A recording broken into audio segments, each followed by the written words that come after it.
So what was Bret like in prison? Now I've only met him a couple times. First time was on a sweatbox, and he was telling everyone he's from Donny. If anyone's got a problem with him, he'll back it up, come see him. I remember thinking, wow, this guy's intense. And I shouted out to him, I says, oh, you're from Donny? He says, yeah. I says, what wing you on? He told me what wing he's on. I says, who runs that wing? And he says, I fucking run that wing. And then he shouts, here boys, who runs that fucking wing? And everybody on the sweatbox says, you do, Bret. You run that wing. And I remember thinking, wow, this guy's he's got some presence about him. So anyway, he went back up onto the adult wing because he's a YO. And a couple of days later, he come onto the adult wing.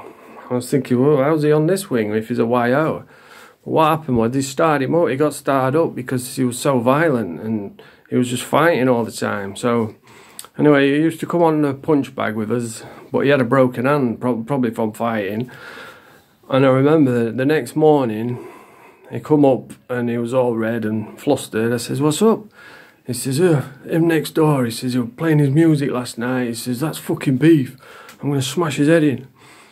And I kind of old manned him and said, oh, well, dude, you don't have to fight everyone, man. This is, we're on the cons now. Just relax, do your time. So, and that was it, you know, that was the only times I met him. But if anybody's asking, is he legit, is he about that life?